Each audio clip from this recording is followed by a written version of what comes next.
জগদ্দলে ভিকি যাদব খুনের ঘটনায় গ্রেপ্তার সাংসদ অর্জুন সিংয়ের ভাইপো সঞ্জিত সিং।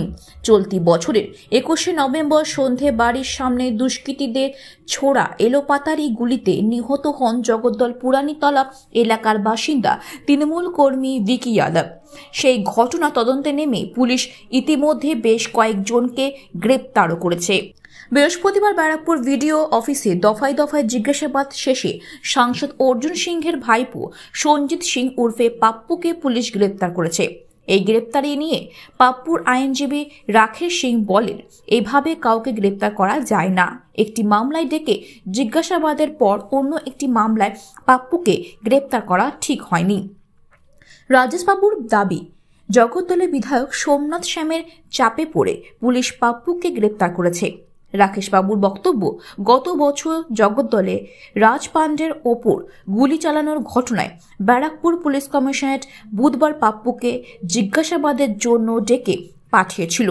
জিজ্ঞাসাবাদ শেষে রুম থেকে বেরোতে ভিকি যাদবের খুনের মামলার তদন্তকারী অফিসার পাপ্পুকে গ্রেপ্তার করে।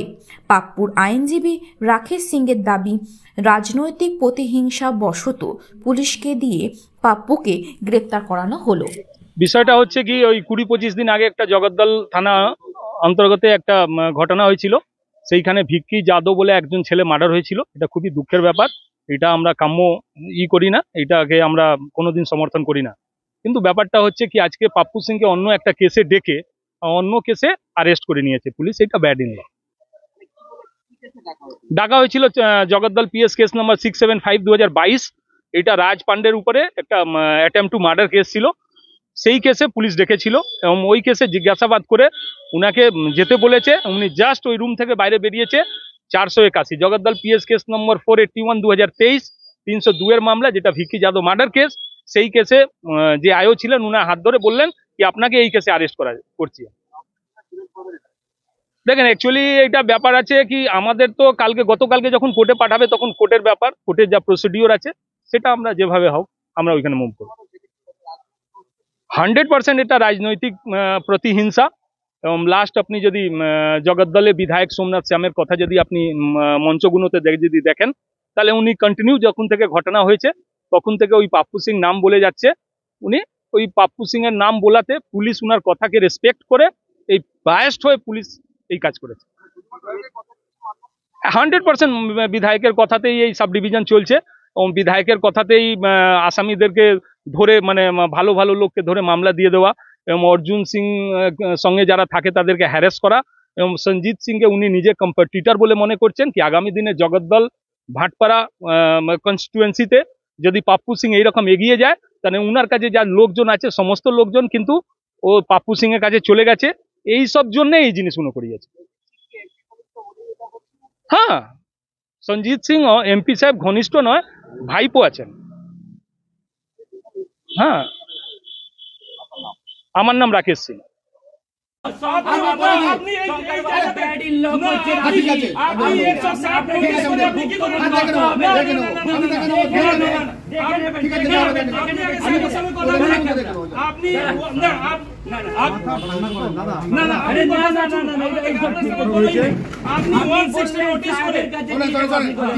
আসামি আছে, মার্ডার আসামি আছে,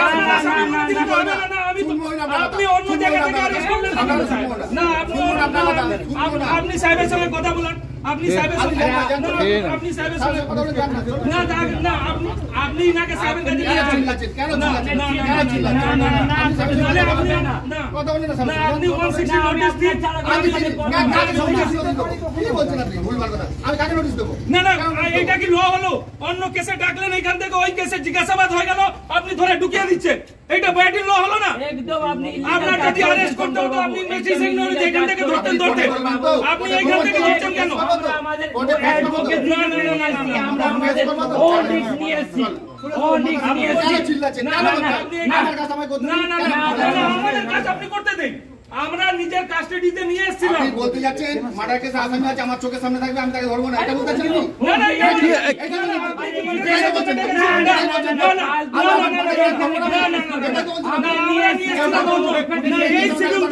না, এই শিডিউল শিডিউলটাকে আমরা নিয়েছিলাম 160 নোটিশ আমার করেছিলেন চোখের সামনে মারা গেছে, 675 2022 নম্বর কেসে হ্যাঁ। আমরা এসেছিলাম, ওইখান থেকে ইনভেস্টিগেশন করে আপনি ছেড়েছেন, হ্যাঁ। তারপরে আমি arrest করে আমি- চলে যান। আপনি ভুল বলছেন। না না আমি আপনারা সবাই ছিলেন, জানি না। আপনি ছিলেন, রাজেশ ঘোষ ছিলেন এবং সুমিত বৈদ্য ছিলেন, হ্যাঁ। আপনি ছিলেন। কোথায় ছিলাম? আপনি ছিলেন ওইখানেই ছিলেন যেখানে জিজ্ঞাসাবাদ করা হচ্ছিল। কার কেসে ডেকেছিল? কার কেসে ডেকেছিল? সুমিত বৈদ্য কেসে তো আমার ডেকেছিল। কেন বলছেন? না, তো আপনিও তো ওইখানে ছিলেন। কোথায় ছিলাম না, আমি? সবাই মিলে করেছেন এটা। কি আপনি সঙ্গে না, করেছেন? আমার কথা হচ্ছে কি আমরা নিজের না কাজ করতে দিন। আমরা কাজে বাধা দিচ্ছি না, আমরা কাজে বাধা দিচ্ছি না। আপনারা যেটা ভুল করেছেন কি আমি যে কেসে নিয়ে এসেছিলাম, আমি উনাকে নিয়ে যেতে চাইছিলাম। না না, কর্তব্যের ব্যাপার না, তো আমরা তো নিয়ে এসেছিলাম। তার সাথে পুরো সরাসরি পাপ্পু সিং জড়িত, সোমনাথ সেন এই কথা বলেছে। কিন্তু দেখা যাচ্ছে সোমনাথ সেনের সঙ্গেই এই যে পঙ্কজ সিং যে গ্রেপ্তার হয়েছে, এখন পাশাপাশি সোমনাথ সেনের সঙ্গে ছবি দেখা যাচ্ছে, কি বলবেন? তাহলে আর তো কিছু বলার থাকলো না। যখন লোহাচরের সঙ্গে একটা ক্রিমিনাল পঙ্কজ আছে, তার সাথে অঙ্কিত আছে, ওর সঙ্গেই সব কিছু আছে। আপনি তো ছবি তো দেখতে পারছেন কি রকম ছবি, আমি দেখিয়ে দিচ্ছি আপনাকে। এই যখন ছবি আছে, এই দেখুন, এই ছবি দেখুন, কার সঙ্গে আছে সে সব বোঝা যায়। তো মানুষ কার সঙ্গে আছে, ক্রিমিনাল কার সঙ্গে আছে, হ্যাঁ, সেটা লোক বুঝে। আর লোক বুঝলেই বুঝতে পারে কি কী রকম ধরনের লোক। একটা চক্রান্ত হয়েছে আমাদের পপ্পু সিং, যেটা একদম পুরোপুরি সমাজসেবী কাজটা করে তাকে ফাঁসানোর জন্য চেষ্টা করেছে। কেননা জগদ্দল বিধায়ক, জগদ্দল যে চোর বিধায়ক, যে ওইখানকার মাটি পায়ের থেকে মাটিতে সরে গেছে, তার মধ্যেই ভয় খেয়ে গেছে পুরো কি যদি আমি পপ্পু সিংকে না আটকাই তাহলে আর আগামী দিন আমি থাকতে পারবো না। কিন্তু মানুষ জানে, এইখানকার মানুষ প্রচুরও জানে কি পপ্পু সিং কীরকম লোক আছে, কী ধরনের লোক আছে। এইখানে পার্টিকে বদনাম করার জন্য একটা চক্রান্ত করেছে। যেহেতু সাংসদ অর্জুন সিং এইখান থেকে মানে এমপি টিকিট পেয়ে এইখান থেকে লড়াই করবে, তাকে বদনাম করার একটা চক্রান্ত করেছে। সামনে তো লোকসভা নির্বাচন আসছে, তার মানে কি সামনে লোকসভা নির্বাচন এবং সেই জায়গা থেকে দলের বদনাম এবং সাংসদ অর্জুন সিং তাকে বদনাম করার জন্য কি এরকম চক্রান্ত করছে? দেখো, অবশ্যই চক্রান্ত হয়েছে সাংসদ অর্জুন সিংকে বদনাম করার জন্য। কিন্তু মাননীয় মুখ্যমন্ত্রী মমতা ব্যানার্জি, অভিষেক ব্যানার্জি এই কাণ্ডটাকে দেখছে যে কে পার্টিকে কিভাবে কি নষ্ট করছে। সেটাই আমরা চাইবো কি মাননীয় মুখ্যমন্ত্রী মমতা ব্যানার্জি থেকে কি আপনি দলের উপর মানে নজর রাখুন কি কে কী রকম করছে। এখানে চক্রান্ত করে পপ্পু সিংকে যেভাবে 10 দিন থেকেই বলছিল ওকে অ্যারেস্ট করা হোক, ওকে অ্যারেস্ট করা হোক, ওকে অ্যারেস্ট করা হোক, মানে কি জানি না কি চক্রান্ত করেছে কি পুলিশ এই রকম দবাবের মধ্যে চলে এসে উনাকে আজকে অ্যারেস্ট করে নিল। আমার মনে হয় কোথাও না কোথাও দলের মানে এটা নুকসান করছে এটা লোহাচর, আর কিছু না। আপনার নাম? Mannu Sahu, Bhatpara town 2 general secretary.